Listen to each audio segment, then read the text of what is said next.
vamos começar a entrevista com a candidata a deputada estadual pelo PCdoB, Maria Ângela Duarte. Deputada, temos 20 minutos para falar sobre assuntos da nossa região da Baixada Santista. É um prazer a senhora participar aqui do nosso Hora Certa, abrindo aí as entrevistas com os candidatos a deputado estadual e federal de todo o estado de São Paulo. Obrigado, seja bem-vinda.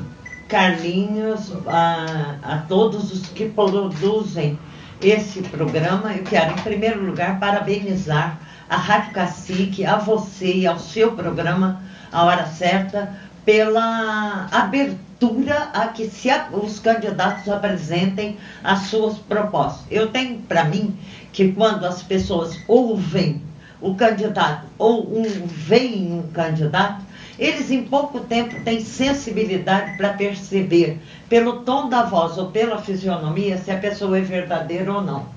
Então, acho que isso é um mérito. Poucos meios de comunicação estão se abrindo para essas eleições atípicas. Está tudo proibido, tudo isso, mas não é bem assim. A Justiça Eleitoral não pode legislar sobre a lei que os parlamentares fazem. Então, é preciso abrir espaço. Então, eu quero agradecer esse espaço, debater a minha região. Eu poria uma questão: por que sou candidata novamente? Se ajudei a eleger prefeitas na minha região, uma época 7 mulheres vereadoras em vários municípios e prefeita até em registro no Vale do Ribeira, por que eu estou voltando sem mandatos há 8 anos e meio? Porque a coisa piorou depois que nós saímos. Nós éramos 10 deputados entre federais, sempre assim, 4 federais, 6 estaduais, ou chegamos a 7 estaduais, em 94, em 98, em 2002 e 2006. De repente, nós estamos colhendo os frutos da eleição de 2010, em que de 10 deputados ou 11 na região, nesses anos todos, nessas 2 décadas, nós agora somos 3 praticamente, 3 de 10, 11 cargos para 3. Né? Então, compete a cada um perceber o que está acontecendo. Porque se eu tenho um mandato de 4 anos, só posso exercê-lo 1 ano e meio, eu não vou contar isso. Isso eu não vou contar, porque não é um mandato pleno. Então, as pessoas precisam pensar o que está acontecendo com a nossa região. Você pode, como deputado, fazer alguma coisa de bem para uma cidade do interior, que eles não votem em você. E a Baixada é, tradicionalmente, a invasão de todos os lugares. Ontem, na caminhada, eu fiquei impressionado. O cara baixou aqui com não sei quantos cartazes. Ele é vereador em Santo André, no ABC, uma região fortíssima do ponto de vista político. Ou seja, os seus cidadãos votam nos candidatos de lá e nós ficamos a ver navio. Candidata, como combater aí esse número tão forte de candidatos de fora na nossa região e até roubando votos dos candidatos da nossa região? Nós não temos que combater. Na verdade, o que ocorre é o seguinte: nós precisamos de um processo de educação política continuada. Nas escolas, por exemplo, foi a primeira campanha que nós não somos convidados para debater nada em escola nenhuma. É uma coisa espantosa. As comunidades religiosas, apenas a Igreja Nossa Senhora das Graças, em Guarujá, está fazendo um trabalho extraordinário, buscando comprometer os candidatos da região. Fora isso, são os vereadores que estão conduzindo na nossa região os candidatos de fora, que, de certo, prometem apoios a eles de diversas maneiras, para que eles tragam os candidatos de fora. Tem aqui um casal de Itu, conduzido por um vereador, vai por aí afora, não para mais. No meu caso, para federal, não tem escolha. O PCdoB só tem 3 candidatos, ambos de fora. Só que o Orlando Silva, por exemplo, e que está substituindo, vai para a campanha de federal, por causa do Aldo não ser candidato, foram eles que trouxeram as seleções para a nossa região. Sim. Certo? Ou você acha que não foi o esforço do Aldo que transformou o estádio do Guarujá em um estádio possível de receber a Bósnia? Porque aquilo era impossível de acontecer. Você acha que não foi empenho do Ministério dos Esportes, na pessoa do Aldo e do Orlando, que se empenharam para que viesse a Costa Rica e o México, independente do apoio do prefeito, que foi extraordinário, da secretaria, do birô, todo mundo ajudou. Mas, então dá para fazer candidatos assim, que têm trabalhos expressivos na região. Candidata, alguns temas polêmicos que são debatidos tanto nessa eleição é a questão da educação no estado de São Paulo. O governo fala que melhorou muito, mas os pais de alunos e mães reclamam que os filhos não sabem nem ler e escrever. Como mudar essa situação? Então, aí que está a grande questão que me motivou a voltar à política. Foi aprovado recentemente no Congresso Nacional e sancionada a lei, portanto está em vigor a lei, que cria o Plano Nacional de Educação. Ele compõe-se de 20 metas, essas 20 metas, nos próximos 10 anos, vão reger, essas metas vão reger a política de educação no estado de São Paulo e nos seus municípios. E isso assim em todos os estados. Portanto, é a única chance grande, forte, de eu reestruturar a educação, mexer fundamentalmente na sua estrutura. Eu estou com ele aqui na minha frente. Então, por exemplo, vou pegar a meta 1 e a meta 3. A meta 1 diz o seguinte, que até 2016, as crianças de 4 e 5 anos terão que estar todas as crianças na pré-escola. Se não, pré-escola significa 4 e 5 anos. Sim. No entanto, a mesma meta número 1 diz o seguinte, que até os 10 anos do plano, portanto, se ele foi aprovado em 2014, portanto, teremos até 2024 para poder a vigência. Não sei se chega até lá, acho que chega até 2000. Mas são 10 anos a partir da vigência. Ele diz o seguinte, essa mesma meta, que até o final desses 10 anos teremos que ter 50% de crianças em creche. Ora, lhe pergunto e pergunto ao seu ouvinte, é hora ou não é hora de ter deputados educadores no estado de São Paulo? Para parar com essa promoção automática, melhorar a qualificação e a formação dos educadores, fazer um plano efetivo e real de remodelação do salário e da profissionalização, portanto, atrair os professores, o que houver de melhor para a profissão, acabar com o nó fundamental de dizer que nós só daqui a 10 anos, 50% das crianças vão ter creche, o resto espera. O que fazem as mães? Quer dizer, a criança é ou não é uma prioridade que vem em primeiro lugar? Agora, se o deputado não tem nada a ver com a educação, ele vai fazer o quê nesses 4 anos a favor do plano? Então a senhora é contra essa aprovação continuada? Totalmente. Eu sou contra o seguinte, seria excelente na Suécia, etc. Eu sou a favor do que o plano põe. Você não precisa reprovar crianças na tenra idade, então toda a educação infantil, que vai do 0 aos 6 anos, ela tem que ser feita por ciclos de 3 anos. De 3 em 3 anos já tem a provinha Brasil. Você já avalia as crianças. Mas se você conseguir mudar a metodologia, a motivação, você não precisa reprovar criança pequenininha. Você a submete a avaliações permanentes e corrige os erros. Os erros não estão nas crianças. Os erros são estruturais do sistema. Agora, parar com essa mania de alisar a cabecinha de estudante. Estudante tem que compreender que a concentração e a disciplina, por isso que você tem que ter escola em período integral, porque no contraturno escolar você coloca o esporte, a arte, que motivam e disciplinam o estudante.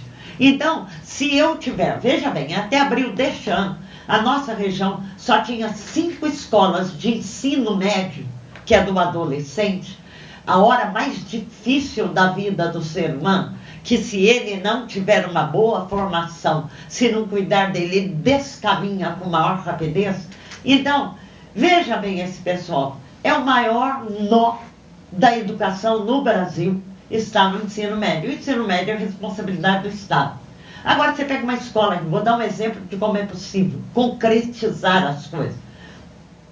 A Tribuna fez uma série de reportagens sobre isso. O Abrams Filho, na ponta da praia, do lado do McDonald's da praia, do lado do Escolache, do lado da FATEC. Era uma escola problema. E até ser fechada para ser delegacia de ensino. Sim. Ninguém permitiu, houve uma luta. Mas era uma escola problema. Há 3, 4 anos atrás, se passava por lá, só tinha viatura da polícia e guerra de gangues. Guerra porque estudantes de Santa Cruz dos Navegantes vinham estudar naquela escola, que era ensino médio, às vezes não tinha lá, e a gangue do BNH viviam em guerra. Muito bem. Aplicou-se lá a escola integral, aquilo que a América Latina já tem há 30, 40 anos. E até abril deste ano, o estado de São Paulo, a nossa região, Baixada Santista, só tinha 5 escolas de ensino médio em período integral. Então veja a gravidade. Muito bem, o Abel. Torna-se, há 1 ano e meio atrás, escola de período integral. Eles mudam todo o currículo do ensino médio. Aproxima o ensino médio do profissionalizante, centram o currículo na vocação e nos interesses, expectativas e sonhos dos estudantes, abrem o diálogo, ouvem os estudantes. Resultado, a escola pulou para a 8ª de qualidade na nossa região já. Uma revolução em 1 ano e meio. Porque o corpo docente foi motivado. Então tem que se criar laboratórios, tem que se centrar. Tinha um currículo de 13 disciplinas idiota. Era um massacre, ninguém se interessava por aquilo. Você vê as faculdades, às vezes, você passa a noite nas ruas de faculdade, os alunos estão no bar, não estão nas faculdades. Sim. Nós precisamos entender que educar as pessoas é um processo complexo e precisamos agora, como nunca, nesses próximos 10 anos, eu quero ser eleita para 4, depois tem que eleger outros. Nós precisamos, é a hora e vez, escrevi um artigo para o blog A Tribuna sobre isso, é a hora e vez de deputados e educadores. Porque, meu filho, a saúde depende da educação. Tudo no país depende da educação. E a questão dos professores que reclamam tanto da questão do salário? Pois é, a questão do salário, você quer falar para uma pessoa que foi deputada federal, 2 vezes deputada estadual, vereadora, que é aposentada como professora do Estado. Eu sou um caso bem rápido, sou professora aposentada pelo Estado. Então, são meus colegas.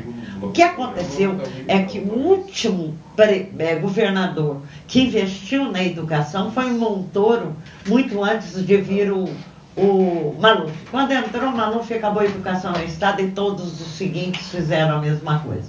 Ora, eu não posso ter, se hoje o piso salarial de uma empregada doméstica é de R$800 no Estado e ela pode trabalhar 3 dias e receber R$800, eu não posso pagar um salário ínfimo para o professor. O professor foi obrigado a ter uma formação. Então, por exemplo, a formação dos que vêm para as primeiras bases, para a base da educação, é muito precária. Ele tem que ter, nós temos que avançar, temos que fazer faculdade, educação continuada, mas nós temos que pagar bem o professor. O piso nacional foi um avanço, mas ele é baixíssimo para o estado de São Paulo. Ou nós vamos colocar a educação como prioridade e destinar verba para ele. Por exemplo, a presidente Dilma mandou, ao mesmo tempo que mandou o plano, com as 20 metas para os próximos 10 anos, mandou um projeto de lei que não foi aprovado do jeito que foi mandado, que 100% dos royalties de petróleo iriam para a educação. Ela foi de uma coerência absoluta, mandou o Plano Nacional de Educação e mandou o projeto. O que fez o Congresso? Mudou, pôs inicialmente 75% para a saúde, seria ótimo, e na hora final mudaram, não sei se no Senado, para 25% para a saúde. E a educação vai ficar com um pouco. Não era isso que era para ser feito. Então, eu vou colocar um exemplo aqui para vocês sentirem a gravidade da questão. Quando o Japão, destruído pela Segunda Grande Guerra, com Hiroshima e Nagasaki arrasada, era uma terra arrasada o Japão, perdeu o direito de ter autonomia como nação, fizeram o plano Marshall. Os Estados Unidos é interessante, ele mesmo destrói, depois ele reconstrói a sua força industrial, reconstruindo os países que ele destrói. Ou seja, os Estados Unidos está sempre bem. No entanto, o Plano Marshall foi, de fato, aquilo que colocou o Japão, pela sua disciplina, pelo seu povo, 20 anos depois, à frente das nações. Muito bem. O primeiro orçamento pós-guerra do Japão tinha que ser construído tudo. As cidades, o país estava destruído e em cinza. Eles destinaram 44% do primeiro orçamento civil pós-guerra para a educação. 44%. Eu estou pedindo aqui que destinem 10% do PIB nacional para a educação. Calcule o exemplo. O Vietnã fez a mesma coisa. A Coreia, na Guerra de 50, teve 20 anos e dominou esse pedaço da Ásia, destruído por guerras em 50, 60, início de 70, são hoje o lugar do mapa mundi que dominam a ciência, a tecnologia e os aparelhos virtuais. Por que nós não temos coragem de transformar a educação a prioridade que vem em primeiro lugar? Candidata, temos ainda 6 minutos de entrevista com a candidata pelo PSDB, Maria Ângela Duarte, alguns outros temas que para ser perguntado. A questão da mobilidade urbana na nossa região, temos aí a construção do VLT, mas ainda se discute muito como fazer essa mobilidade urbana ligando todas as cidades da Baixada Santista. Como que a senhora vê essa questão da mobilidade urbana da nossa região? Então, na verdade, é que nunca se discute a causa do problema. Quando éramos deputados estaduais, no segundo mandato já reeleito, de 1998 a 2002, construiu-se, dando concessão à segunda, não é a segunda pista, a pista descendente da Imigrantes. Eu e o Edmur Mesquita, os dois únicos deputados da região que vistoriamos e policiamos essas obras. Portanto, a gente ia de madrugada fiscalizar a construção. Tanto é que quando diminuíram a pista, eu entrei no Ministério Público. Perdi a ação, mas lutei por isso. Muito bem. Você sabe, quando tem um entroncamento, elas diminuem. Isso. Muito bem. Ali, para quem fiscalizou a implantação da pista descendente da Imigrantes, estavam previstas obras no entroncamento da Dom Domênico Rangoni com a Padre Manuel de Nóbrega, a entrada da cidade de Santos, onde já se viu um porto que opera há muito tempo em regime de 24 horas, que só cresceu a sua mobilização, a sua comercialização, tem um único viaduto até hoje. Eu queria saber se alguém veio a essa rádio e colocou para a população um absurdo que fizemos. Nós temos um único viaduto de mão dupla, que é o da Lemoa, para acessar um porto que movimenta 115 milhões de toneladas e é o maior porto da América Latina. Aonde você já viu isso? No interior do estado, temos aqui na Grande Campinas, por aí afora, nas vias que servem Bandeirantes, Anhanguera, nós temos viaduto para passar gado. A senhora acredita que a Baixada Santista não tem a valorização necessária? Não, claro, eu estou te dando dados. As obras, vou te dar o título, as obras complementares da Imigrantes, porque já que se fez concessão e a concessionária ganhou 7 pistas de graça, eram necessárias aqui a entrada de Santos, mais um viaduto, a duplicação do viaduto hoje em Rubens Paiva, o entroncamento, agora que estão fazendo as obras.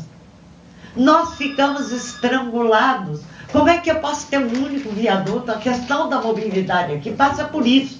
Os acessos às nossas cidades, com segurança, porque não existe segurança nenhuma no acesso pela Imigrantes a São Vicente. Você cai na Vila Margarida, é o maior índice de assaltos que temos.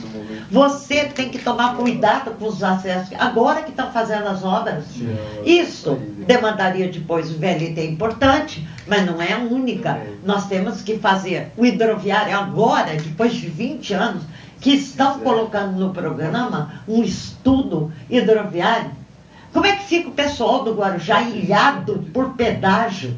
O povo do Guarujá só não paga nada para se locomover se pular no mar. Porque eles têm pedágio na estrada, eles têm pedágio que a gente conseguiu diminuir lá na área continental de São Vicente, não aqui. Agora, eu queria dizer para você, por último, que eu estou muito feliz com duas conquistas recentes. Às vezes levam 9 anos, não por culpa da deputada, mas a deputada nunca desistiu. Uma delas, que estão sendo readmitidos na CODESP e nos Correios, em vários órgãos, os demitidos do Plano Collor. Certo. Então é muito importante. Rapidamente, O segundo, candidata, que o nosso tempo já terminando, e o segundo, que você pode confirmar com o Roger, eu fiz tudo que era possível, levei a 5 ministérios, saiu agora o direito de volta aos 25 anos dos trabalhadores avulsos do povo. Tá certo. Então, quando a gente vem, não é promessa, já tem uma história. Obrigada. A senhora tem um tempinho final ainda, 30 segundos, para a senhora falar por que a senhora merece o voto aí da população da Baixada Santista. Bom, eu acho isso muito pretensioso, né? Eu acho que assim, posso pedir a você que entre na internet, Mariângela Duarte 65, você vai ver na internet a minha fanpage, você vai me acompanhar, você precisa talvez pesquisar os jornais de época, é mais trabalhoso, mas a pessoa que trouxe a primeira universidade pública do litoral, a Unesp em São Vicente, que trouxe a primeira universidade pública de Santos, a primeira faculdade federal de tecnologia de Cubatão, que não deixou as escolas técnicas, a FATEC ir embora, não deixou fechar, ainda expandiu, merece o seu voto. Eu conto com a confiança que sempre depositaram em mim. Obrigada, Carlinhos, obrigada aos seus ouvintes, sobretudo à Rádio Cacique. Tá certo. Conversamos com a candidata, né, do PCdoB, Mariângela Duarte, candidata a deputada estadual.